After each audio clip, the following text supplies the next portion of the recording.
Urban legends. Stories that suggest there are secret forces at work controlling our lives in unseen ways. Here's one such story that's widely believed because it hits us where we live, or at least where we drive. In this story, a typical couple has just bought a new car for a big cross-country trip they've planned. After checking out a few models, they decide on a nice, roomy vehicle that the salesman says was a special delivery from the factory. In any case, they're happy with their purchase and start out on their long journey. For a while, everything seems normal, but then they notice something strange. It hasn't moved at all. After driving over 200 miles, the gas gauge still reads full. Concerned that the gauge might be broken and not wanting to run out of gas on the freeway, they stop to fill up at the next gas station. But to their surprise, the tank only takes 1 gallon. Hey, you're not gonna believe this. 1 gallon of gas. Hey, I'm not complaining. Me either. Now they don't know what to think. By the time they get back home, 1,800 miles later, they've used only half a tank, about 9 gallons. They averaged 200 miles per gallon. So what do you think? Thrilled with this unexpected bonus, they tell their friends about their miracle car. The wife is so impressed, she even takes the time to write to the manufacturer a letter thanking them for engineering such a fuel-efficient car. But about a week later, the husband steps out the front door for the morning paper and sees 2 strange men hovering under the hood of his car. Hey! What are you guys doing? He demands to know what's going on. Get away from my car! But the strange men quickly pocket some device, Hey! What are you doing? then dash for a nearby car Hey guys, get back here! and race off. The husband has no idea what they were up to.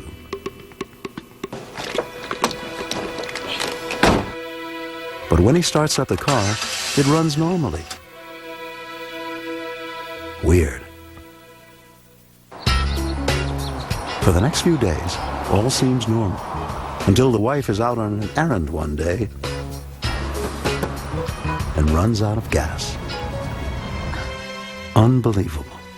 Without warning, the car has suddenly become a typical gas guzzler. But how was this possible?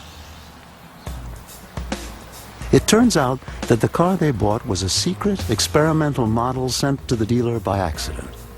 In it was a special device that enabled it to get 200 miles per gallon. It was that device that the 2 agents from the manufacturer removed the other morning. Stop that! A bizarre tale of intrigue. But is it true that a car was designed to get 200 miles per gallon only to be kept secret from the public?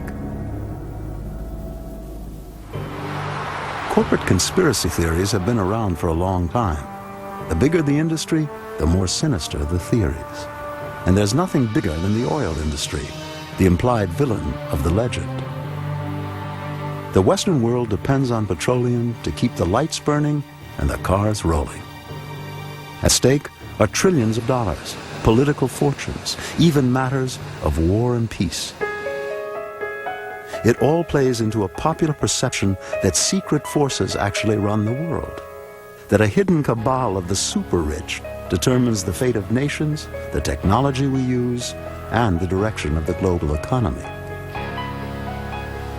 But could a powerful industry suppress a technology that might cut into its profits? Most everything that we think we know is wrong. The idea of the suppression of technology is not an urban legend. It's fact. It's been documented over and over again. The media keeps telling and mentioning occasionally these alternative technologies, but in the next breath they say, of course, that's 20 years in the future. Speaking for myself, I heard this 20 years ago, and here it is 20 years, and we still don't have it. There's always money to be made in suppressing technology. Among the professional car enthusiasts who feel this way is the man who built the original Batmobile and the time-traveling DeLorean from Back to the Future. I've heard many rumors about various engineers and patent persons that have come up with parts for cars to save gas.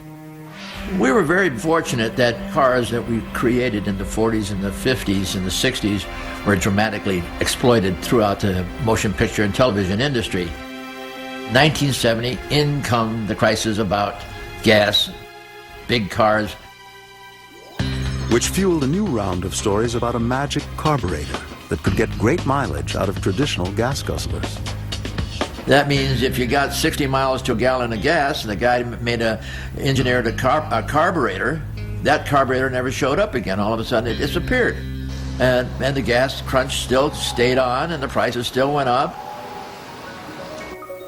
And in 1936, Canadian Automotive Trade magazine reported that inventor Charles Nelson Pogue from Winnipeg designed a fuel vaporizing carburetor that squeezed 25.7 miles out of a pint of gas. That's over 200 miles per gallon. No experts were allowed to examine it, but those who drove the test car admitted its performance was astounding. And it was this story that launched the urban legend. Pogue even patented his invention. So why then aren't we getting 200 miles per gallon today? One claim is that the carburetor wouldn't work after additives like lead were introduced in gasoline in the 1940s. There are also accounts of Pogue's prototype being stolen and of Pogue himself being bought out by oil companies. In recent years, other designers have also demonstrated super high mileage cars, but in each case, the idea was squelched by politics, theft, media skepticism, or financial roadblocks.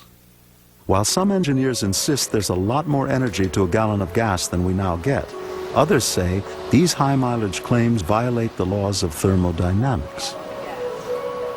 And many auto professionals feel it would take more than a carburetor to get one of these chariots to go 200 miles on a gallon of gas. The carburetor is a component of a motor. There are about 30 other components. The exhaust system, the oil pump, the water pump. You've got all these other factors to factor into the 200 mile per gallon motor. It would seem to me that if you could economically build a car that people could afford, that could get 50 miles or 60 or 70 miles a gallon, people would make a rush to the door. The technology that Pogue supposedly invented, is it suppressed? No. Anybody can go to the files of the U.S. Patent Office. Charles Hogue's patents are there. And if you want to build his carburetor and you think it'll get 200 miles per gallon, you can. While many elements of the legend are true, controversy still rages over how much of it is credible. And we may be part of the reason why. We have to understand that the primary purpose of the media is to defend the status quo. That's why they refuse to even discuss UFOs. That's why they will not consider crop circles. That's why they won't consider alternative technology. And so, as long as there are doubts about governments and corporations, the urban legend continues to get incredible mileage. This legend centers on a brilliant invention, but our next legend is all about a very dumb mistake. True or false? Native Americans originally smoked tobacco through the nose. The answer?